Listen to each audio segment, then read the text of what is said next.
Following my conquest for ultimate wealth, I was finally able to realize something that I was missing all along.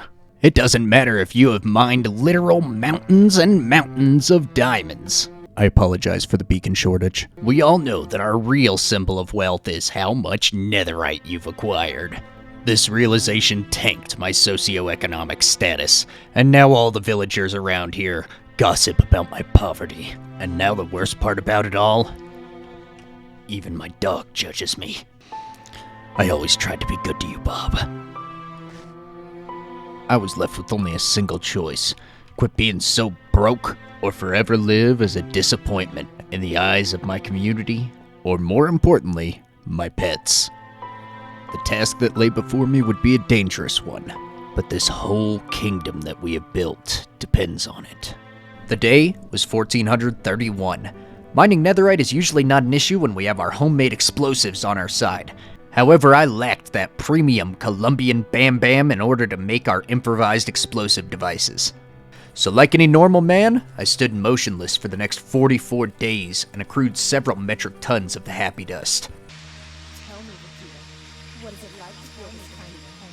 What is it like to you up on the high? However, this absolutely obscene quantity of blow was useless if I didn't have the sand to go with it, so I packed my boxes and headed to the nearest desert in order to decimate some more of the land for my personal gain. And yeah, quite a bit of this land has been decimated for my personal gain. Now we gotta cover something real quick, because one single block of this sand would end up weighing about 3,571 pounds, or 1,620 kilograms for all of you across the pond. That means that this much sand right here weighs over 228,000 pounds, which is over 103,000 kilograms. Wait a minute, hold on. Oh my god, that's as much as a full-grown blue whale. Finally, after all the standing and the digging and the crafting, I was finally equipped with my totally safe homemade bombs. This would hopefully be enough to help me with my goal of overcoming the nether and my poverty all at once.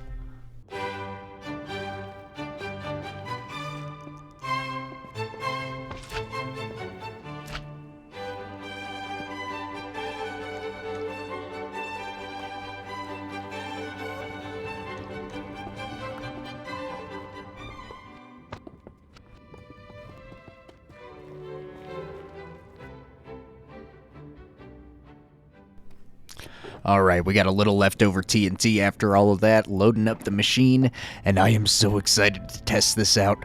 The moment of truth, we just opened this chest. Nope.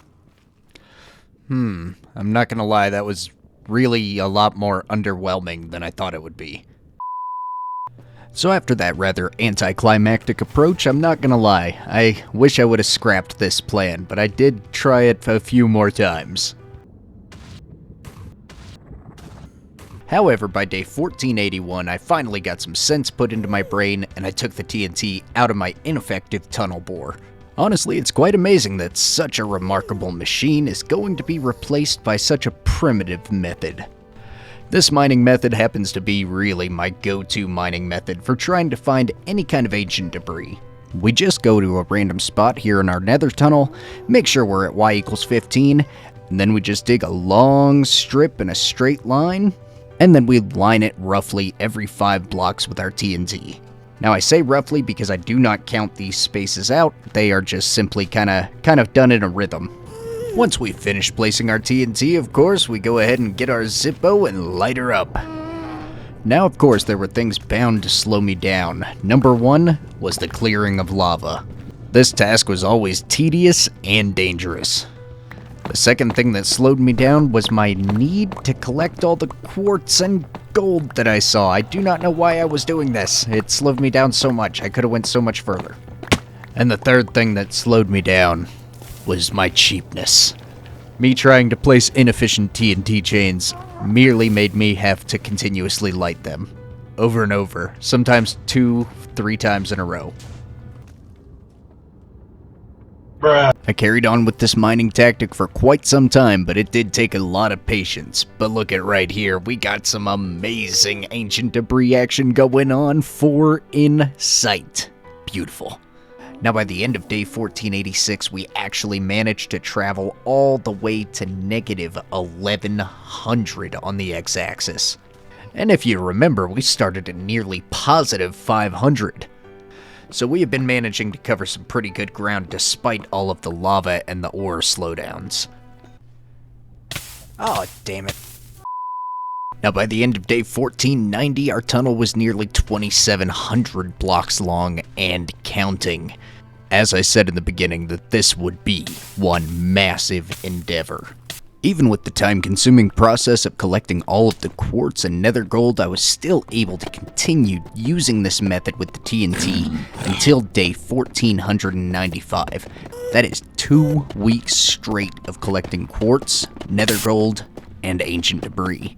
However, the end of day 1495 marked the day that I quit targeting every single ore and began focusing solely on ancient debris. And would you just look at all that ancient debris? Oh my god! And it's totally not because I ran entirely out of TNT, I promise. Now some of you guys that follow this channel may remember back in late August I actually released a video explaining that I had been diagnosed with testicular cancer. Strangely enough, I released this video on the exact same day, maybe within hours of Technoblade posting to his fans that he had cancer. However, his cancer turned out to be much more serious than mine, and since then I've been, totally healed and everything like that from my bout with seminoma is what it's called. I had an oreectomy, which if you don't know what it is, Google it at dinner with your grandmother. This is just a disclaimer. Do not bring that conversation up at dinner. I will not be held responsible for any dead grandmothers. And since then, I've just been working extremely hard on trying to prioritize what is important in my life, trying to, spend a lot of time with my wife, my 2 kids. I've been spending a ton of time doing school. For those of you that don't know, I've been a welder in the construction industry for like over a decade, 12 years or something like that. Because I'm an old man. And I've been going through college to try and get a bachelor's degree in construction project management. Now I'm almost finished with the course, but I have had to type a ton of essays. And even this week, I typed 12 pages for one of my essays and 8 pages for another one. It was absolutely phenomenal. Burning in this lava was honestly much less painful. But now I'm back, I'm fired up, and I am ready to play some Minecraft and make this world something truly amazing. Now days 1496 all the way through 1499 were pretty much just tunneling in the direction back towards my main tunnel. That way I knew how to get home. Because this is all one large network and it's very difficult to get out of whenever you're in. Much like your mom. But I made sure to be diligent and pick up every single one of those dirty debris on my way back to the main tunnel. Then towards the end of the 1499th day, I broke my way back through into the main nether tunnel. Now this might seem like a small accomplishment for some of you, but you've got to keep in mind that I have not seen the sunlight for the better part of 69 days so far. I made sure to build a crappy little staircase that I would never ever find in this sea of netherrack, and then I headed back through my nether portal and back to my base. I've never been so happy to see you. Oh, I'm not happy to see you guys. Getting back inside gave me a chance to go through and organize my wealth to get prepared for the following day of flexing. You know what, man? It's day 1500 and I feel like some changes are in order. I really need to go through and spruce up this place a little bit.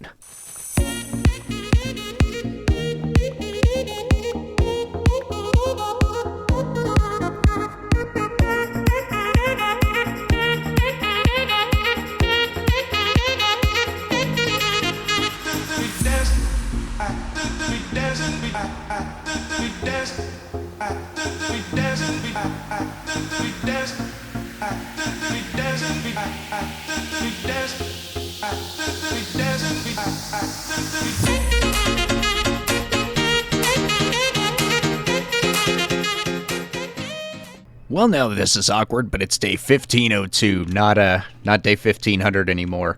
Yeah, that intro recording took a little longer than I would like to admit. But I did a little bit of renovating in here, not very much. I still want to turn this into the cyan terracotta, have the carpet running all the way down and stuff like that. But, yeah, we got some work to do. I realized it's day 1502, and guess what? I've yet to flex on you noobs. So let's go ahead and... Ow! My face. Alright, there we go. Let's go ahead and check this out. In here, we have got a full shulker box of nether quartz ore. And then look at that, we got over 3 more stacks, almost 31 stacks of nether quartz ore. As a whole lot, man. And then look at this over here, we've also got nearly 13 full stacks of nether gold ore. So that is pretty cool. Now, one of you guys told me a long time ago in the comments section that we can actually smelt nether gold ore, and it's better than fortuning the stuff. So let's go ahead and test that out. I'm probably giving everybody a heart attack right now. So here we go. We've got 72 furnaces on this little array right here, and in case you're wondering, I do have a tutorial for this on my channel, and no, you cannot use it with blast furnaces or smokers. But in here we've got the magic, all of it happens in there, and we can put our stuff... Yeah, in this chest over here, the raw iron, yeah, good. And if this thing's still working, it should pick up exactly 72 items, which is a stack and 8. Ooh, beautiful. And then the next one comes in to pick up another 72. Alright, now I really need to quit getting distracted. But oh man, I forgot to talk about it. Look at all these little villagers, how they run with their arms down and stuff. I added like one of those little animation resource packs to this world. So now we've got those guys running around. I'll try to remember to link it in the description. Look at how these guys walk. Oh my god, it's awesome. And now it's the moment of truth, ladies and gentlemen. And here it is. We have got ourselves 7 1/4 stacks of ancient debris. That is enough to make 116 netherite ingots, because we have to use 4 of these to make 1 ingot. And then we can turn those 116 ingots into nearly 13 blocks. And just to put this into perspective, there is 164 blocks required to get a full beacon. That means I'm going to be mining this stuff for days, man. Months. My whole life is gone.